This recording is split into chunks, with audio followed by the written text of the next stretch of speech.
तिरानवे बम कांड में संजय दत्त का क्या भूमिका थी, कैसी थी? 20 years after the 93 blast rocked Mumbai, actor Sanjay Dutt surrendered before a Tata court. Possessing an AK-56 rifle arranged by Anis Ibrahim. Now, the fate of Bollywood star Sanjay Dutt, who is facing a 6-year jail. ये story आपने break की थी। बलजीत की खबर के बाद ही Mumbai police ने संजय दत्त को गिरफ्तार किया था। जब संजय दत्त के पास वो वेपन थी तभी कोई हिंदू लोगों का मोर्चा आ जाता है और नशे की हालत में संजय दत्त गोलियां चलानी शुरू कर देता है मैगजीन लगा के। कम से कम 100 लोग मर जाते थे। एक क्रीम लाला को मैंने उनके लिए एक शब्द बनाया था जो मेरी रिपोर्ट्स में बहुत पॉपुलर हुआ, द जेंटल डॉन। अब करीम लाला औरतों के सामने बात करने में बहुत शर्माते थे, बड़ी अजीब उनकी सिचुएशन थी। मालाबार हिल की एक औरत ने इल्ज़ाम लगाया कि करीम लाला ने मेरा घर काबू करने के लिए मुझे थप्पड़ मारा। साल में 3 बार आपको फोन करते थे वो, लेकिन वो जिंदा है आज तक। अंडरवर्ल्ड का पॉलिटिक्स में कितना इन्वॉल्वमेंट रहता है? हर जगह पे जुआ, क्रिकेट पे, फुटबॉल पे, इलेक्शन पे, क्योंकि सट्टा बाजार कहता है कि अगर हरियाणा में बीजेपी जीतती है तो आपको इतने पैसे मिलेंगे, इतने लगाओगे तो इतने मिलते। अगर कांग्रेस जीतेगी आप इतने का जुआ लगाओ तो इतने मिलेंगे। आप दाऊद इब्राहिम से पहली बार रूबरू फेस टू फेस कब मिले थे?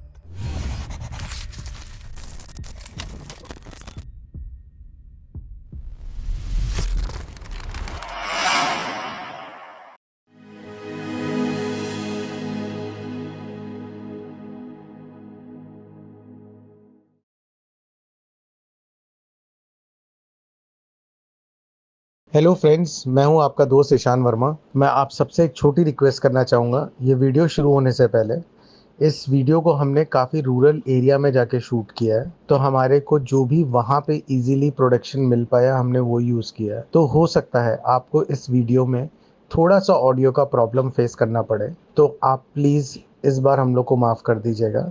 और अगर इसको सुनने के बावजूद आप इस वीडियो को देख रहे हैं या सुन रहे हैं, उसके लिए आपका बहुत बहुत शुक्रिया। Hello friends, welcome to in conversation with Ishan. अक्सर ऐसा होता है कि गेस्ट आते हैं, अंडरवर्ल्ड की बातें होती हैं, अलग अलग किस्से कहानियां होती हैं, बट आज हमारे पूरी फैमिली से मिलने आए बलजीत परमार सर। बलजीत परमार सर एक वो शख्सियत है जिन्होंने अंडरवर्ल्ड के किस्से नहीं सुने, ये अंडरवर्ल्ड के लोगों से मिले हैं। इस पूरे पॉडकास्ट में हम लोग करीम लाला साहब के बारे में बात करेंगे, कैसे डॉन वो थे, कैसे डॉन दाऊद इब्राहिम है, कैसा 93 बॉम्ब ब्लास्ट में क्या क्या हुआ, कैसे संजय दत्त फ्रेम किए गए, ये सब कुछ इस पॉडकास्ट में आपको मिलेगा। और प्लीज आपसे रिक्वेस्ट है, इस पॉडकास्ट को सुनने के बाद अगर आपको अच्छा लगे तो प्लीज सब्सक्राइब करिए, लाइक करिए और कमेंट करिए और बताइए अपना फीडबैक ताकि हम इम्प्रूव कर सके। So let's welcome Baljeet Parmar sir. Sir प्रणाम, बहुत बहुत धन्यवाद। जय हिंद। मैं तो जय हिंद ही करता हूँ, सबको उसमें सब आ जाते हैं। बिल्कुल सर, आपने हमारे परिवार के लिए एक बार और समय निकाला, उसके लिए बहुत बहुत शुक्रिया। Thank you sir. सर सबसे पहले हम स्टार्ट करते हैं करीम लाला से। आप करीम लाला जी से मिले हैं, कैसी शख्सियत थे वो? क्योंकि अक्सर लोग किस्से कहानी सुनाते हैं उनके, बट व्यक्तिगत रूप में आप मिले उनसे, तो कैसी शख्सियत थी वो? एक करीम लाला को मैंने उनके लिए एक शब्द बनाया था जो मेरी रिपोर्ट्स में बहुत पॉपुलर हुआ, द जेंटल डॉन। वो बहुत जेंटल थे, कोई क्रिमिनल वाली डॉन वाली बात उनमें थी नहीं। बहुत हलीम, इज्जत करने वाले और हर आदमी की मदद करने वाले, ये उनकी एक खूबी थी। मुझे याद है एक बार हेलन का नाम सुना है आपने? हाँ जी, हाँ जी, हाँ जी। नाम शुरू करती थी काबिल सलीम के साथ शादी की, सलमान के पिता के साथ। उनकी हेलन की पहली शादी हुई थी पीएन अरोड़ा के साथ, वो पंजाबी थे, पीएन अरोड़ा, वो फिल्म प्रोड्यूसर वगैरह। इनका कुछ आपस में मियाँ बीवी का झगड़ा हो गया, तो वो घर था जो वो शायद पीएन अरोड़ा के नाम पे था, उसने घर को ताला लगा दिया और जो इसके गहने वहने पूरा पैसा वैसा हेलन का था घर के अंदर, और ये जाए तो कहाँ जाए। तभी इसकी सलीम खान वगैरह से कोई लेना देना नहीं था। तो ये पुलिस स्टेशन गई, पुलिस वालों ने बोला कि वो केस बनता नहीं है, आपके पति का घर है, उसने ताला लगा दिया, तो आप आपस में बैठ के फैसला करो, कोई क्रिमिनलिटी इन्वॉल्व नहीं है। बैंड्रा में घर था। तो बेचारी दिलीप साहब के पास चली जाती है, दिलीप कुमार के पास, कि मेरी मदद कीजिए, मेरा सब पैसा गहना लत्ता सब अंदर है, काफ़ी ज्वेलरी काफ़ी होती है ऐसे लोगों के पास। तो दिलीप कुमार ने कहा ये मेरे भी बस का रोग नहीं है, मैं काम करता हूँ, करीम लाला साहब को मिलो जाके। तभी लैंडलाइन फोन हुआ करते थे, वो काला डब्बा घुमाना पड़ता था नंबर। तो दिलीप कुमार ने करीम लाला को फोन कर दिया कि ऐसे हमारी इंडस्ट्री की एक हेलन नाम की औरत आ रही है, उसको जरा आप बात सुन लो, उसकी मदद करो उसकी, मैं उसकी सिफारिश करता हूँ। करीम लाला ने कहा कोई बात नहीं, बस डिटेल बता दो, आप उनको भेजने की जरूरत नहीं। तो उसने बता दिया, लेकिन हेलन पहुंच गई शाम को पूछ के। अब करीम लाला औरतों के सामने बात करने में बहुत शर्माते थे, बड़ी अजीब उनकी सिचुएशन थी। वो बहुत परेशान, जो हेलन पहुंच गई वहां पे। बोले पहले तो आपको आना नहीं चाहिए था, वो यूसुफ भाई का फोन आ गया था। तो खैर कोई बात नहीं, आप जाइए, आपका काम हो जाएगा। वो तरीके बेचारी कोई बात सुनी नहीं, कुछ दिलीप कुमार ने बता ही दिया था सब। करीम ने बोल दिया कल शाम तक आपका सारा सामान आपको मिल जाएगा। वो चली गई, लेकिन उसको तसल्ली नहीं हुई। उसको लगा कि मुझे शायद टरका दिया गया है, मेरा काम होगा नहीं। तो दूसरे दिन शाम तो छोड़ो, दोपहर को ही पीएन और अरोड़ा ने इसके पूरे गहने वहने सारा सामान उठाया, गाड़ी में रखा, जहाँ रह रही थी वहां पे ले आया। घर तो अरोड़ा का ही था। तो बहुत हैरान हुई कि मैंने तुमको कुछ बताया नहीं, उन्होंने ढूंढ भी लिया, तब हो भी गया। उसने यूसुफ भाई को फोन लगाया, दिलीप कुमार को, कि मेरा सामान तो मिल गया तब। खैर ये चर्चा बहुत फिल्म इंडस्ट्री में फैली। अब करीम लाला कोई बदमाश नहीं था, कोई उसका गैंग नहीं था, कोई गैंगस्टर नहीं, किसी को मारा नहीं उसने, को कत्ल नहीं किया, लेकिन उसका नाम इतना था कि उसका नाम सुन के ही लोग उसकी बात मान जाते थे। ये एक बड़ा एक डॉन लाइक बिहेवियर है। डॉन्स तो गाली वाली देते हैं, धमकी देते हैं, मान जा नहीं तुम आदमी भेजो क्या, वो ऐसा कुछ करते नहीं थे। उसके बाद कोर्ट में केस चला मियाँ बीवी का, और उसमें कहीं पियानो रोड़ा शरारती था। उसने कह दिया कि इसके तो अंडरवर्ल्ड के साथ लिंक है, मुझे धमकियां मिल रही हैं केस वापस लेने की। अब करीम लाला को उसने फिर दिलीप कुमार ने फोन किया कि ऐसे ऐसे कोर्ट में हो रहा है। तो बड़े बाबू बोले मुझे बताना अगली तारीख कब होगी, नेक्स्ट डेट। तो वो नेक्स्ट डेट आई तो उसने बता दिया। करीम लाला पीछे जाके बैठ गए कोर्ट में, किसी को कुछ नहीं कहा, कोई कुछ नहीं, पीछे जो बेंच बने होते हैं वहां जाके बैठ गए। अब पीएन अरोड़ा उसके जो उसने 3-4 गवाह बनाए थे कि हमारे सामने धमकी मिली, उन्होंने मालूम पड़ा करीम लाला बैठा, वो भाग गए साहब, नाम सुन के। और अल्टीमेटली हेलन केस जीत गई। वो करीम लाला को बोलना नहीं पड़ा, किसी को धमकी देनी नहीं पड़ी, उसकी प्रेजेंस ही ऐसी ओवर पावरिंग थी कि वो फैसला हेलन के हक में हो गया कोर्ट में। सबूत ही कोई नहीं पीएन अरोड़ा के पास। तो ये एक पर्सनैलिटी थी करीम लाला की। मुझे याद है एक हिलेरियस सीन, मालाबार हिल की एक औरत ने इल्जाम लगाया किसी के कहने पे कि करीम लाला ने मेरा घर काबू करने के लिए मुझे थप्पड़ मारा, और पुलिस स्टेशन में कंप्लेंट कर दी, गामदेवी में, जो मालाबार हिल को पुलिस स्टेशन लगता है। अब औरत की कंप्लेंट है, पॉश एरिया में रहती है, असर सूख वाली है, पैसे वाली है, तो पुलिस को केस दर्ज करना पड़ा। अब करीम लाला को सम्मन आ गया कोर्ट में हाजिर होने का, और फॉर्चुनेटली जो जज था वो एक जमाने में करीम लाला का कहीं इसके बंदों का, इसके ग्रुप का वकील रहा है। कुछ करीम लाला के बंदे पकड़े जाते थे दारू के केस में, जुए के केस में। जब वो जूनियर एडवोकेट था तो कभी उसने माधव भाई के साथ काम किया हुआ था, बाद में सीनियर हो गया, जज बन गया, और ये गिरगांव कोर्ट में केस लगा। वो जो गामदेवी पुलिस स्टेशन वो कोर्ट गिरगांव का लगता था, नाज थिएटर के पीछे कचहरियाँ हैं वहाँ पे। मेरा बॉम्बे आई अखबार चलता था तभी, वो मेरा बाजू में ही था, नाज सिनेमा के पास ही मेरा ऑफिस था। मैं भी चला गया देखने। अब करीम लाला को कटहरे में खड़ा कर दिया गया, लॉन। तभी उम्र उनकी शायद 84 ईयर थी, 84 साल की उम्र थी, ये 94 की बात है। तो जो कचहरी का स्कूल होता है, कानून होता है, आपका नाम जज ने पूछा, हालांकि मालूम था उसको ये क्रीम लाला, पर पूछना पड़ता है कचहरी में आपका नाम। अब क्रीम लाला बढ़ के नाम पूछा मेरा, कि नाम पूछ रहा है, उनको ये भी नहीं पता कि ये कोर्ट है और ये जज है, ये है वो अपना मस्त 80 साल की उम्र। बहादुर खान वहां बैठा था सामने नजदीक, उसको पूछते हैं, बहादुर खान ये कौन है जो हमारा नाम हमसे पूछ रहा है, इसको नाम बताओ हमारा क्या नाम है। वो बहादुर खान उठा, बेचारा भागा करीम लाला के गले में कान में बोलने लगा कि अरे ये कोर्ट है, आप जरा थोड़ा ऐसे मन आप बताना पड़ेगा, ये कार्रवाई करनी पड़ती है। अपने तरीके से उसने पश्तो में समझाया बहादुर खान। फिर बोलता आपकी उम्र, तो फिर नाम बताया, अब्दुल करीम खान, शेर खान, पठान, नाम बता दिया।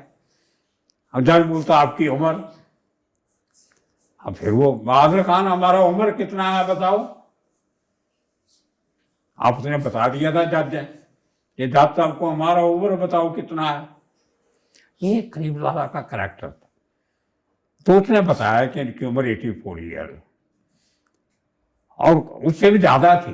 तो करीम लाला बोले यार अरे बहादुर खान तुम भूल रहे हो, वो साल जब ये हुआ था तब हमारी उम्र 80 साल थी, उसको तो 10 साल हो गया, अब 90 साल होना चाहिए, तुम 83 को बोल रहे हो। कोर्ट में ऐसे जहां पे एक औरत ने इल्जाम लगाया और अदालत चल रही है और करीम लाला इस किस्म की बातें कर रहे, और उसके बाद जज ने सुना और बोलते इनको 2000 की जमानत पे छोड़ दो। वो समझ गया केस नहीं है, कुछ नहीं है, ये औरत गलत इल्जाम लगा रही है।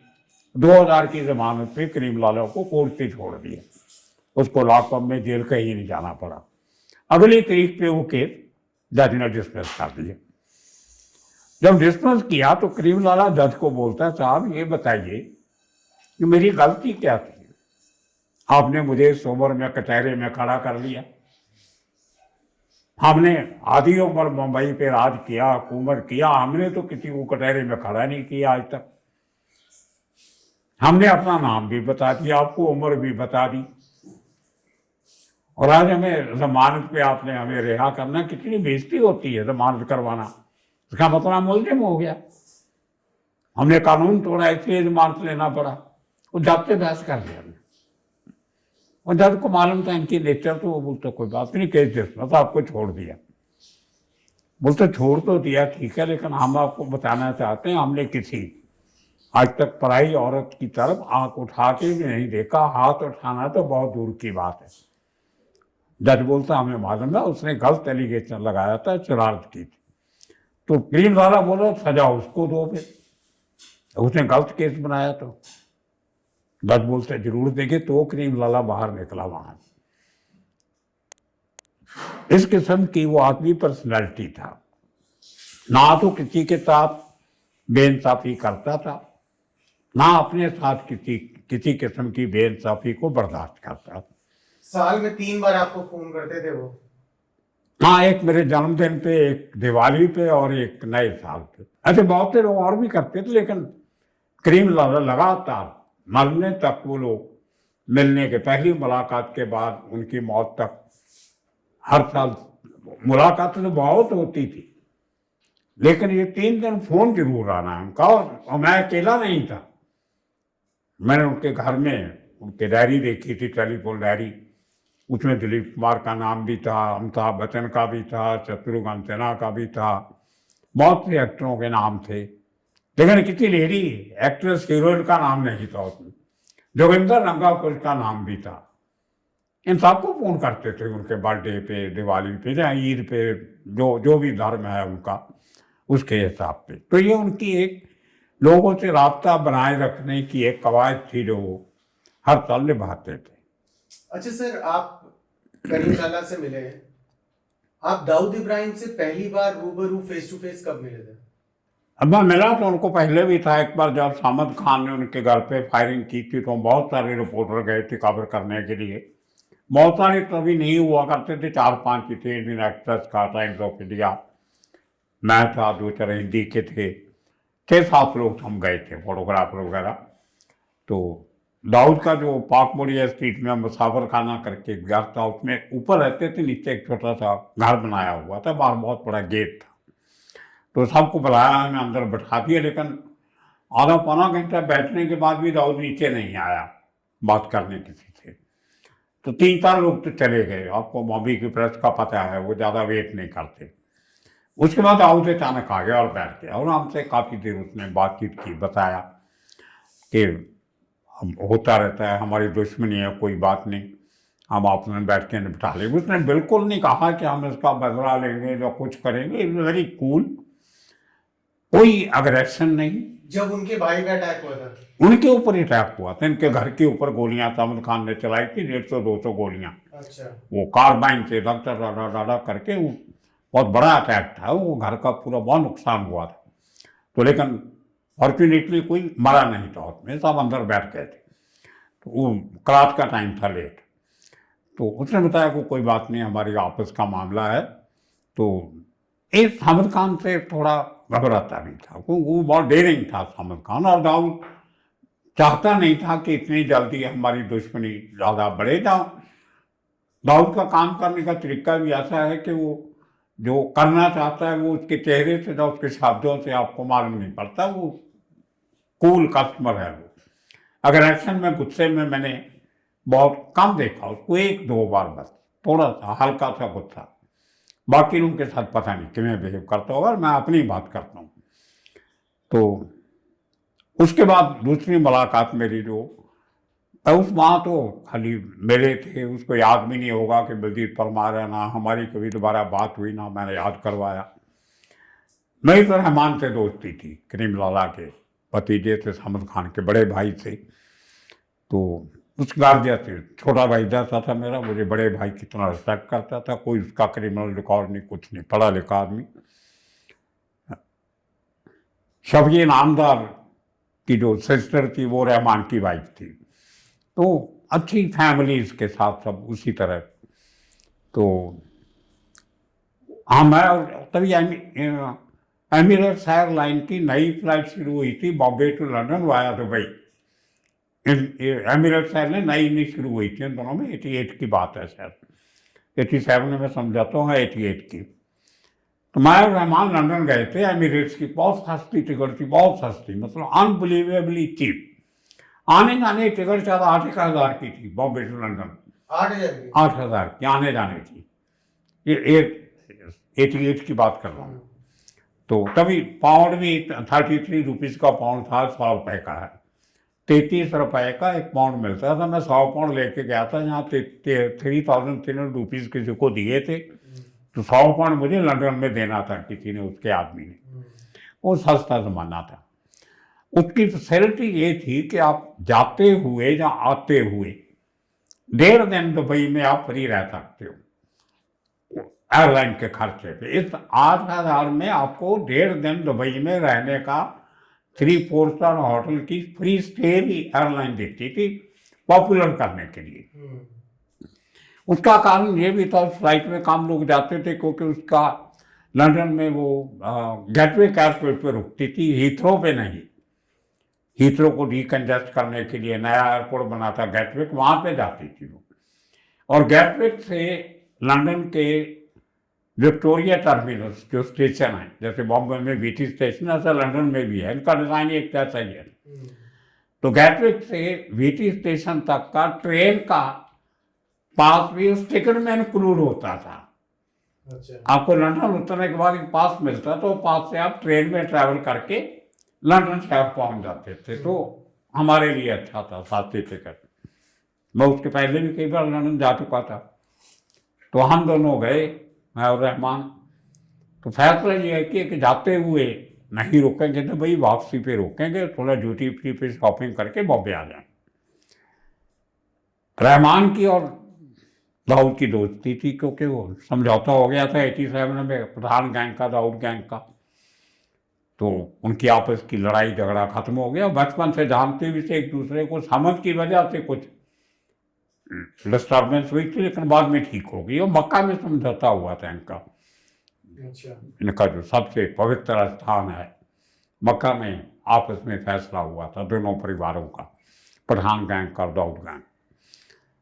तो रहमान ने मुझे बताया नहीं कुछ। जब मैं वापस आना था तो रहमान बोला कि मैं अभी थोड़ी देर रुकूंगा, मुझे स्कॉटलैंड घूमने जाना है, आप अकेले निकल जाओ। मैं तो नौकरी करता था अखबार में, मैं तो 6-7 दिन, 1 हफ्ते की छुट्टी लेके गया था, वापस आना था, तो मुझे तो आना ही था। तो मेरी टिकट मैंने कंफर्म करवा ली, फ्लाइट में बैठा दुबई आ गया। दुबई एयरपोर्ट पे वो होटल की आयरलैंड की बस खड़ी थी, मेरे जैसे और भी बहुत लोग थे जिन्होंने रात काटनी थी, अगले दिन बॉम्बे की फ्लाइट लेनी थी। तो हमें सबको एक होटल में ले गए, वो शायद अम्बेसी होटल था या इसके कोई नाम। मैं होटल में गया और जैसे ही सामान वान कमरे में रख के चेक इन करके, वो एयरलाइन वाले आपका पासपोर्ट रख लेते थे ताकि आदमी भागे नहीं कहीं, तो आपको एक परमिट दे देते थे और होटल बुकिंग का फॉर्म वो होटल में दिया, उन्होंने कमरा बुक कर दिया, दे दिया। तो मैं अपने कमरे में गया, वाशरूम में गया, मुंह वगैरह धो ले, लंबी फ्लाइट थी, थकावट हो जाती। तो वहाँ उस ज़माने में पहली बार मैंने देखा होटल के वाशरूम में भी एक टेलीफोन की एक्सटेंशन लगी होती थी दीवार के साथ। तो उसकी घंटी बजी, तो मैंने कहा ये कोई होटल वालों को पूछना हो, चाय पानी पीना। तो मैंने फ़ोन उठाया, हेलो, मैं दाऊद बोल रहा हूँ।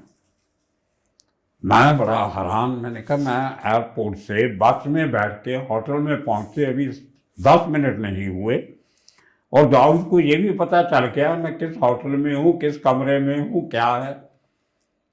मैं कहा हाँ जी भाई साहब बोलिए, तो कब तक रेडी हो जाएंगे? मैंने कहा मुझे आधा घंटा लगेगा, मैं अभी पहुंचा हूँ, थोड़ा चेंज करना सब। ठीक है, आधे घंटे में मेरा ड्राइवर आएगा, आपको ले आएगा, आप रेडी रहना, नीचे आ जाना आधे घंटे। मैंने फ़ोन रखा, मैं सोचता रह गया यार आदमी की नेटवर्किंग देखो। और तब तक दाऊद यहाँ से जा चुका था?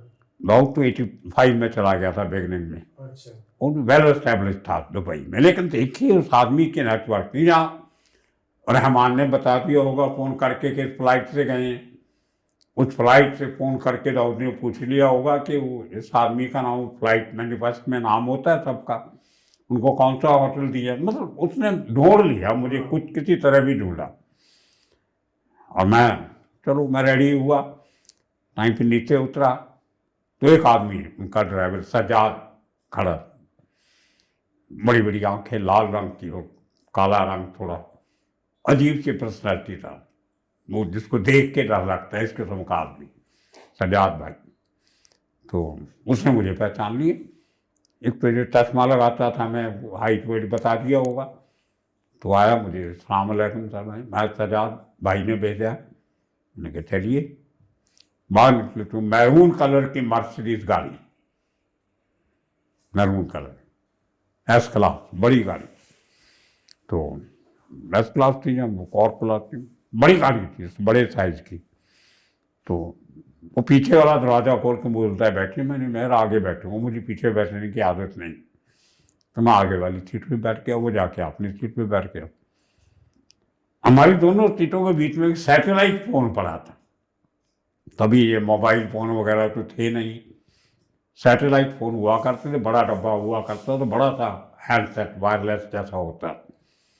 तो उसने फ़ोन उठाया, नंबर डायल किया, हाँ भाई हम निकल पड़े हैं और 17 मिनट में आ रहे हैं, 18 मिनट में आ रहे हैं। मैंने घड़ी देखी, मैंने कहा यार ये क्या तरीका है, ये 18 मिनट में आने, 20 मिनट भी बोल सकता था, या 20-25 मिनट भी बोल सकता था, 15-20 मिनट भी बोल सकता था, 18 मिनट का क्या मतलब हुआ? तो मैंने घड़ी देखी, मैंने कहा टाइम देखता हूँ, ये बाकी 18 मिनट में पहुँचता कि नहीं पहुँचता। नहीं हुआ। जैसे वो जाके गाड़ी उसने रोकी एक बिल्डिंग, पर्ल सेंटर दुबई का, यहाँ दाऊद का ऑफिस था, तो पूरे 17 मिनट हुए थे। जैसे वो गाड़ी पहुंची, वहाँ 2 आदमी आ लड़ी खड़े थे पहले नीचे, मुझे स्कॉट करके लिफ्ट में बिठा के ले गए ऊपर 13 माले पे दाऊद के ऑफिस में। और जैसे दाऊद के ऑफिस में पहुंचा तो पूरे 18 मिनट हुए थे। तो ये एक दाऊद के काम करने का तरीका है, हिज कमिटमेंट टू टाइम। जिस आदमी को समय की कीमत पता नहीं, वो जिंदगी में इतना कामयाब नहीं हो सकता। वो दिन था, मैंने अपनी जिंदगी में फैसला किया कि मैं जिस किसी को भी समय दूंगा उससे 2 मिनट पहले पहुंचूंगा, लेट कभी नहीं होऊंगा। और जिस आदमी को मैं समय देता हूं मिलने का, उसको थोड़ी मोहलत दूंगा, लेकिन उसके बाद मैं बहुत लोगों को रिफ्यूज कर देता हूँ मिलना, जो समय दे के मुझे सब मिलने नहीं आते, मैं मिलने से मना कर देता हूँ, फिर कभी आना। ये मैंने एक असूल बनाया तभी, तो मुझे अच्छी लगी ये बात। और उसमें एक दाऊद का करैक्टर भी निकल के आता है कि वो आदमी समय का कितना पाबंद है। अगर आपने समय गवा दिया एक बार, वो दोबारा आपके हाथ में नहीं आता। और अपने बंदों को इस तरीके से ट्रेन करके रखा। हो सकता है वो रास्ता 10 मिनट का हो, उसने पहले से ग्रेस पीरियड रख के टाइम दिया, या उसको लगता होगा रास्ता 10 मिनट के बीच में ट्रैफिक मिलेगा, टनल भी आती थी बीच में, उसके नीचे से गए थे हम लोग। तो खैर, तो सीधा मुझे दाऊद के ऑफिस में, जो जहाँ दाऊद बैठता था, उस ऑफिस में ले गए सीधा। तो बड़ा खुश हो के दाऊद मिला, अकेला ही था, कोई नहीं था ऑफिस में। बड़ा टेबल चेयर, सामने 2 कुर्सियाँ थी, उसमें भी बैठा दिया, बैठिए। तो ये मेरी पहली मुलाकात थी दाऊद के साथ, इस तरीके से हुई।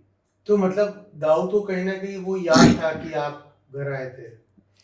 मैंने भी नहीं पूछा, उसने भी नहीं बताया कुछ। तो उसने ऐसे कैसे फोन तो उसका कोई मतलब नहीं था। जब आपकी मुलाकात हो ही गई तो बिना मतलब क्यों उसको बताना कि मैं पहले ही मिले थे, उसको याद नहीं होगा तो पूछेगा कहाँ मिले थे, तो मैं क्यों इस चक्कर में पड़ूँ। मैंने बात ही नहीं किया।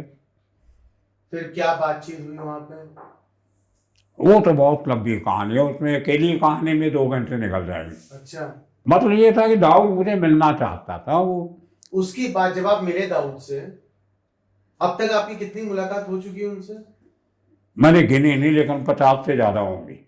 50 से ज्यादा? हाँ।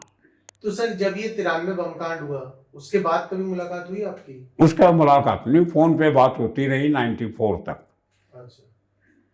उसके बाद अपने आप द मोमेंट ही शिफ्टेड टू कराची, उसके बाद हमारा कंट्रैक्ट खत्म हुआ। जब तक वो दुबई में था हमारी बात होती रही। उसके बाद भी बातें हुई हैं, 95 में भी बात हुई। तभी 95 में भी शायद दाऊद दुबई में ही था। एक मेरा एपिसोड है जिसमें एक बिल्डर का कत्ल किया था इसने, अबू सलेम ने, प्रदीप जैन का। उसका एक भाई था सुनील जैन। उसके मरने के बाद उसके भाई को धमकियां देने लग गए। तो 95 में मैंने अपना ऑफिस शिफ्ट करके सेंट्रल मुंबई से मैं सांता क्रूज में आ गया था, पुलिस स्टेशन के सामने मेरे अखबार का ऑफिस मुंबई आई का। तो वहाँ पे वो सुनील जैन मेरे किसी दोस्त के साथ आया कि मुझे डी गैंग वाले धमकी दे रहे हैं। मैंने कहा कौन धमकी दे रहा है? बोला छोटा शकील। तो मुझे याद है मैंने अपने ऑफिस के फ़ोन से, मेरा एक एपिसोड आप देख लेना, मैंने पूरा बनाया हुआ कि मैंने अंडरवर्ल्ड से क्या कमाया, शायद ये इस किस्म का हेडलाइन था उसका। तो मैंने सुनील को पूछा क्या बात है? बोला सर हमारे भाई को मार दिया इन्होंने। मुझे मालूम था कितना वो पूरा, और मेरे से भी पैसे मांग रहे हैं 2-3-4 करोड़, लेकिन हमारे पास है नहीं अभी। तो मैं बहुत डरा हूँ, हमारा परिवार बहुत डरा हुआ। तो मैंने छोटा शकील को फ़ोन लगाया अपने फ़ोन से। मेरा जो फैक्स था, फैक्स जो अंदर ही फ़ोन था, उसमें ISD थी, इंटरनेशनल कार्ड थी। तो मैंने वहाँ से फ़ोन लगाया, छोटा शकील से बात की। शायद दाऊद शायद कराची चला गया था या था, पता नहीं मुझे, होगा, क्योंकि छोटा शकील ने कहा कि ठीक है भाई साहब कोई बात नहीं, उनको व्हाइट हाउस भेज दीजिए। व्हाइट हाउस दाऊद का घर दुबई का। हाँ, तभी दाऊद दुबई में ही था। ये 95 की बात है। तो 95 की दिसंबर की बात। 94 में प्रदीप जैन का मर्डर हुआ था। 95 में उसके भाई को मारने की धमकी दी उन्हीं दिनों में। तो टीटू साइकिल करके मेरा दोस्त था सरदार, जो उसको लेके आया था, मैं नहीं जानता था। खैर उसके बाद पता नहीं उनका क्या हुआ, तो भाई क्या नहीं क्या, लेकिन वो जिंदा है आज तक। सर उसके बाद 93 बम कांड में संजय दत्त का क्या भूमिका थी, कैसे थी, ये स्टोरी आपने ब्रेक की थी? वो तो बहुत वेल रेड स्टोरी है, बहुत मीडिया में, इंटरनेट पे मेरे ख्याल मेरे 10-12 तो मेरी इंटरव्यूज उस पर गूगल पे चल रही हैं। 2-2, 3-3 मिलियन इंटरव्यू चली हैं, वो इंडिया टीवी की दूसरी। लेकिन वो अनफॉर्चुनेट केस था। संजय दत्त को एक रिस्पॉन्सिबल सिटीजन होने के नाते जो फर्ज निभाना चाहिए तो उसने निभाया नहीं। ना उसके पिता ने निभाया, ना उसकी फैमिली ने निभाया। हालांकि हो सकता है उसको कुछ मालूम ना हो, मैं ये नहीं कहता वो कॉन्स्पिरेसी में इन्वॉल्व था। मैं मानता हूं कि 100% उसको कुछ पता नहीं था क्या होने वाला है। लेकिन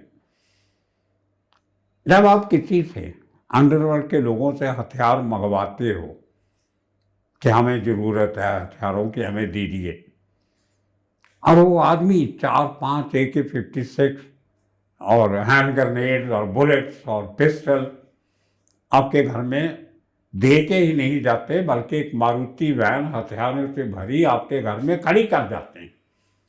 ये गाड़ी भी आपकी, हथियार भी आपके, रखो आप। अब एक थोड़ा सा भी अक्लमंद ह्यूमन बींग सोचेगा कि मैंने एक हथियार मंगवाया था, ये इतने हथियार छोड़ गए और गाड़ी भी छोड़ गए, और संजय दत्त ने गाड़ी देखी भी, उसमें और AK-47 बड़ी थी, 4-5-6 कितनी भी थी, तो उसने पुलिस को इन्फॉर्म क्यों नहीं किया, या अपने पिता को इन्फॉर्म क्यों नहीं किया? जब आपने एक हथियार मंगाया, आदमी 5 पे गए, आपका फर्ज बनता है, आपको दिमाग काम करना चाहिए कि कोई गड़बड़ है। इतने हथियार उनके पास कहाँ से आए? उसने कुछ नहीं सोचा। 3 दिन उसके घर में गाड़ी खड़ी रही है, वो बारात के पहले, कई हफ्ते पहले, ये नहीं कि 2-4 दिन पहले, और मुझे पीरियड बराबर याद नहीं, मैं खाली 1 महीना पहले की बात है, वो गाड़ी खड़ी है। फिर ये घबरा जाता है कि ये इतने हथियार पड़े हैं, कहीं मैं पकड़ा नहीं जाऊँ। फिर फ़ोन करता है दुबई कि आप अपनी वो गाड़ी और हथियार ले जाओ। फिर वो अबू सलेम और एक दूसरा लड़का था, एक अब्दुल क्यूम भाई, वो आते हैं, वो गाड़ी लेके जाते हैं, लेकिन उसमें एक AK-56, एक माउजर और कुछ गोलियां और हैंड ग्रेनेड संजय दत्त रख लेता है। मारुति वैन अपनी लेके चले। ये सारा रिकॉर्ड पे है, जो बॉम्ब ब्लास्ट का ट्रायल चला था उसमें सब ये मेंशन है, ये कोई मेरी कहानी नहीं है, पुलिस का रिकॉर्ड है।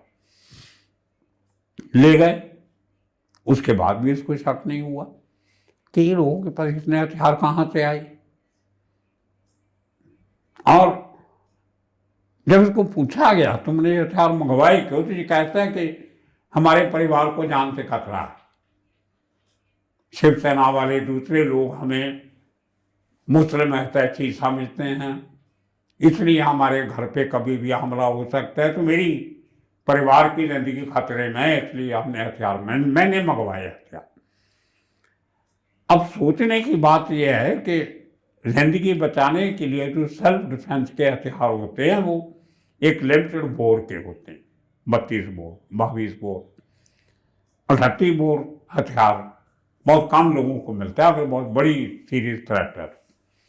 और AK-47 या AK-56 ये कोई वेपन ऑफ डिफेंस नहीं है, ये वेपन ऑफ असॉल्ट है, इसलिए इसको असॉल्ट वेपन कहते हैं। ये हमला करने वाली गन है, खुद को बचाने वाली नहीं है। ये आर्मी वाले, फौजी, टेररिस्ट, वो लोग इस्तेमाल करते हैं जहाँ उन्होंने लोगों का खून बहाना होता है। जब एक वेपन से 1 मिनट में 60 गोलियां निकल जाती हैं, वो डिफेंस की नहीं, वो किलिंग मशीन होती है। वो आप इस किस्म की वेपन मंगाते हो और कहते हो कि मुझे अपनी सुरक्षा के लिए चाहिए थी। खुदा ना खास्ता जब संजय दत्त के पास वो वेपन थी, तभी कोई हिंदू लोगों का मोर्चा आ जाता, शिवसेना का या किसी का, और नशे की हालत में संजय दत्त गोलियां चलानी शुरू कर देता है मैगजीन लगा के, कम से कम 100 लोग मर जाते थे। लेकिन इस आदमी ने किसी को इन्फॉर्म नहीं किया। उसके बाद ब्लास्ट हो जाते हैं। जब ब्लास्ट हुए 2 दिन के बाद जो नाम आ गया था ये कि टाइगर मेमन का काम है, दाऊद का हाथ है, और बहुत से हथियार मुंबई में भेजे गए। फिर भी संजय दत्त ने कोई पुलिस को इन्फॉर्म करने की कोशिश नहीं की कि सर मेरे घर में भी हथियार रखे थे। सॉरी, मैं कभी आपको बताया नहीं, पर मुझे अभी एहसास हुआ अपने गलती का। ये हथियार मुझे अनीस ने भेजे थे और अबू सलेम और कयूं मेरे घर में दे के गए थे। तो 2 दिन के बाद पुलिस को पूरी तस्वीर समझ में आ जाती। अफजल क्यों पकड़ा जाता, अबू सलेम का नाम आ जाता और पुलिस को बहुत मदद हो सकती थी क्राइम सॉल्व करने की, तो भी नहीं बताया। फिर 1 महीना निकल जाता। 12 मार्च को ब्लास्ट होते हैं। 13 अप्रैल को ये मेरे पास खबर आती है कि संजय के पास हथियार है। मेरे एक सीनियर IPS ऑफिसर ने मुझे बताया। आज के दिन मैं नाम भी ले सकता हूँ क्योंकि उन्होंने खुद ही मुझे बोल दिया था कि मैंने बताया था। इसलिए के पटनायक, वो बाद में मुंबई के पुलिस कमिश्नर भी बने, तभी वो DCP थे। तो पटनायक साहब ने मुझे वो बताया कि संजय के 2 साथी पकड़े गए हैं। उन्होंने स्टेटमेंट दिया है। उन्होंने कहा है कि उन्होंने एक हथियार, इस पूरा सीक्वेंस में मैंने आपको सुनाया, ऐसे बयान खड़ी की जैसा उन्होंने बता दिया स्टेटमेंट। तो मैं इसके पीछे लगा। 2-3 दिन संजय दत्त को ढूंढा, अपना सुनील दत्त को ढूंढा, किसी ने कोई बयान देने से सामने नहीं आया, कतराते रहे। फिर मैंने 16 तारीख को, 15 तारीख को स्टोरी छापी और 16 के अखबार में छपी। संजय हैज AK-56, यह हेडलाइन था उसका मेरे अखबार में। और 56 वर्ड जो है वो लाल कलर में लिखा गया था। फिर शहर में तब्दीली मची कि संजय दत्त के पास हथियार कैसे आ गया। फिर तीसरी गलती की संजय दत्त, उस वेपन को डिस्ट्रॉय किया।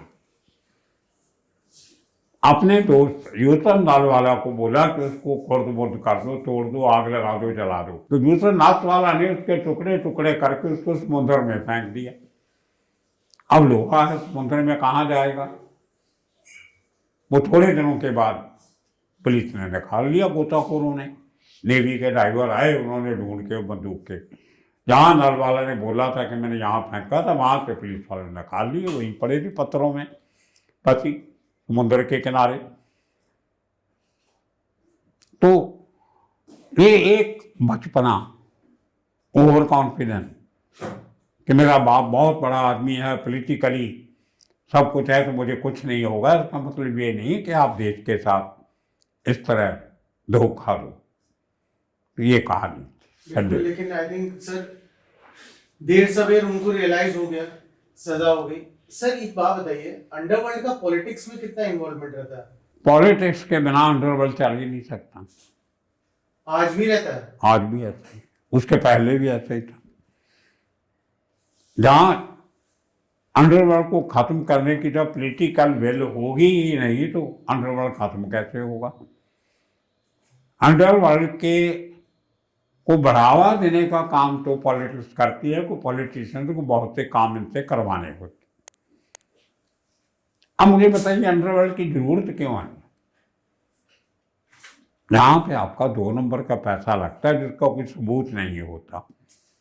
आप बिल्डर हो, मैंने आपको 2 करोड़ दे दिया, लगा दिया, कोई सबूत नहीं, कोई लिखा पढ़ी नहीं, ब्लैक का पैसा पड़ा तो आपको दे दिया, आपको चाहिए। आपने प्रोजेक्ट बना लिया, पैसे कमा लिए, मेरा पैसा देने से मना कर दिया। कौन सा पैसा, मैं तो जानता ही नहीं तुम्हें, मैं अपना 2 करोड़ कैसे रिकवर करूंगा? पुलिस के पास जाऊंगा, वो कंप्लेंट नहीं लेगा, मेरे सबूत कोई नहीं है कि मैंने आपको पैसा दिया। इसलिए अंडरवर्ल्ड के पास जाना पड़ता। लोग सैकड़ों करोड़ों रुपए फिल्म इंडस्ट्री में लगाते हैं जिसका कोई लिखा पढ़ी नहीं होती। अब जब वो फिल्म फ्लॉप हो गई, ना हिट हो गई, पैसा आपको नहीं मिला, आप कैसे वापस लोगे? आज तक फिल्म इंडस्ट्री को बैंक फाइनेंस नहीं करते हैं। क्या आपको इस बात की नॉलेज है? हर इंडस्ट्री को बैंक लोन देते हैं, फिल्म इंडस्ट्री को लोन नहीं मिलता क्योंकि इसका कोई कोलैटरल है ही नहीं। ना 100 में से 5 फिल्में हिट होती हैं, 90 फ्लॉप होती हैं। कौन सा बैंक रिस्क लेगा? कोई बैंक लोन नहीं देता। अब पैसा तो फिल्म इंडस्ट्री को मिलता है। और लोग देते हैं वो 2 नंबर का पैसा देते हैं और बहुत हैवी इंटरेस्ट पे देते हैं, 36% 40% महीने का, साल का भी नहीं। तो जिस प्रोड्यूसर ने अपनी फिल्म 6 महीने में कंप्लीट कर ली वो तो बच जाएगा। आप तो फिल्मों में काम किया, आपको मालूम होगा, अगर फिल्म 1 साल तक चली गई वो ओवर बजट हो जाती है, उसको कहते हैं फिल्म की पार्लियामेंट में ओवर बजट हो गई। फिर आपका प्रॉफिट सब कुएं में जाता है, वो ब्याज भी निकल जाता है, इंटरेस्ट भी पूरा नहीं निकलता। तो लोग कहते कहाँ जाएंगे पैसा वापस लेने के लिए, अंडरवर्ल्ड के पास जाएंगे। फिर आता है सट्टा मटका, जुआ। आप जुआ खेलते क्लबों में जाके, एक लिमिट हर जुआरी की रखी होती है क्लब वालों ने कि ये आदमी एक दिन में 5 लाख की लिमिट है, उसकी 5 लाख की गारंटी उस क्लब चलाने वाले के पास होती है। 5 लाख तक हार गया तो उसको कुछ नहीं कहते, 1 लाख ऊपर भी हुआ तो वो क्लब का मालिक अपने रिस्क पे बोले कोई बात नहीं कल दे देना, क्योंकि 5 लाख की सिक्योरिटी तो उसके पास है, कोई गारंटी कोई ना कोई उसने रखी हुई, गहने रखे हैं, या किसी का हवाला दिया है, या किसी ने उसकी गारंटी ली है, या 5 लाख उसके पास जमा करवा के रखा हुआ है। बहुत से तरीके होते हैं। अब कहीं ऐसा हुआ कि आपने भरोसे में उस आदमी को 10 लाख का जुआ खेलने दिया और वो हार गया। ये 10 लाख तो बहुत छोटा अमाउंट है, वहां तो 5-5 10-10 करोड़ का जुआ रोज का चलता है। अब वो आदमी देने से इनकार कर दे तो आप क्या करोगे? अंडरवर्ल्ड के पास जाओगे। क्रिकेट बैटिंग पे लाखों करोड़ों रुपए लगते हैं। आजकल क्रिकेट जो है वो एक गेम नहीं है, स्पोर्ट नहीं है, हिंदुस्तान का खेल नहीं है, वो एक एक गेंद पे जुआ लगता है और करोड़ों का लगता है। जहां मतलब 6-6 मिलियन लोग एक दिन में महादेव ऐप पे या दूसरे जुए के ऐप जो है, टीवी पे ऐड आती है, मोबाइल पे ऐड आती है, क्या बोलते हैं आपको, खेलिए जीतिए। क्या आम आदमी जो जुआ खेलता है उसको मालूम होना चाहिए कि एक कहावत है हिंदी की, जुआ किसी का नहीं हुआ आज तक, कोई जुए में जीता नहीं। 1-2 दिन जीतेगा, तीसरे दिन उससे 3 गुना ज्यादा हार के जाएगा और फिर और खेलेगा इस आशा में कि शायद मैं पहले का हारा हुआ पैसा रिकवर कर लूं। उस रिकवरी के चक्कर में और हारेगा और फिर या खुदकशी करेगा या घर बेचेगा, जमीन बेचेगा, और बहुत से लोग अपने रिश्तेदारों को ही बेच देते। ये हालत है आज के दिन में। Hindustan we have become a nation of gamblers. हम जुएबाजों का देश हो गए। इतने बड़े लेवल पे जुआ चल रहा, हर जगह पे जुआ, क्रिकेट पे, फुटबॉल पे, टेनिस पे, इलेक्शन पे। अब इलेक्शन में कौन जीतता कौन हारता है हम आदमी ने क्या लेना देना। जुआ में तो वो आदमी खेलेगा हारेगा जो जुआ खेलेगा तो हारेगा, पड़ोसी तो हारेगा नहीं। इलेक्शन में तो वो 1000-2000 आदमी इलेक्शन लड़ते हैं, उनमें से कौन एमएलए बन गया कौन हार गया मैंने क्या लेना भैया, मैं जुआ क्यों लगा रहा हूं उस पर। लालच, क्योंकि सट्टा बाजार कहता है कि अगर हरियाणा में बीजेपी जीतती है तो आपको इतने पैसे मिलेंगे, इतने लगाओगे तो इतने मिलते, अगर कांग्रेस जीतेगी आप इतने का जुआ लगाओ तो इतने मिलेंगे। अब सट्टा बाजार के पास कौन सी गिद्दड़ सिंगी है कि उसको पता है पहले से कौन हारेगा कौन जीतेगा। आप लगा दिया ₹1,00,000 बीजेपी पे, कल को बीजेपी हार गई, आपका लाख तो गया। वो जुआ जिससे आपका कोई लेना देना ही नहीं है। आपने तो एमएलए बनना नहीं, आपने तो मंत्री बनना नहीं है, अब क्यों इलेक्शन पे जुआ लगाते हो भैया, क्यों सट्टा लगाते हो। फिर गेहूं का दाम खुलता है रोज, उस पर सट्टा लगता है। आज गेहूं 200 रुपये टन पे, या 2000 टन पे खुलेगी, या 20 रुपये किलो पे खुलेगी। मध्य प्रदेश का बाजार, इंदौर का या पंजाब का बाजार कितने भाव पे खुलता है उस पर जुआ। बस हर चीज पर आजकल तो भैंसों पे जुआ लगने लग गया। जो कट्टा पैदा करेगी, कट्टी पैदा करेगी, उसके भी जुआ लगता है आजकल। भेड़ बकरियों पे, भैंसों पे, गाय पे जुआ लगता है गांव में। ये तो हालत हो गई है हमारे देश की। आज वो जुए से जिसने पैसा नहीं दिया, हारा, वो उसे कैसे वसूल करोगे? अंडरवर्ल्ड। इसलिए underworld is a necessary evil. ये एक वो बुराई है जो लोगों को चाहिए, इसकी जरूरत है लोगों को, इसके बिना आपका गुजारा नहीं। इसलिए अंडरवर्ल्ड सर्वाइव करता। बिल्कुल sir. Sir thank you so much इस सेशन के लिए, और मेरी पूरी फैमिली की तरफ से आपको थैंक यू सर, आपने time thank you very much. तो दोस्तों, एक बार फिर आपका सबका बहुत बहुत शुक्रिया आपको साथ मुखातिब होने के लिए। आप ये ईशान भाई की चैनल देखते रहिए, और अगर आपने देखना है कि अंडरवर्ल्ड कैसे काम करता है, जिसकी ज़रूरत क्या है, अंडरवर्ल्ड होना चाहिए नहीं होना चाहिए, डॉन कैसे होने चाहिए कैसे नहीं होने चाहिए, और क्या हर आदमी डॉन बन सकता है या हर डॉन आदमी होता है। कुछ डॉन हैवान जैसे होते हैं, कुछ डॉन आदमियों से भी अच्छे होते हैं। ये बड़ा अजीब खेल है जिसके बारे में कुछ पक्के तौर पे कहा नहीं जा सकता, लेकिन आप देखते रहिए, आपको ऐसा ऐसा सब बातें समझ आएंगी। ईशान भाई के साथ जुड़े रहिए, और इसी बहाने हमारे साथ भी जुड़े रहोगे। आप सबका बहुत बहुत शुक्रिया, धन्यवाद।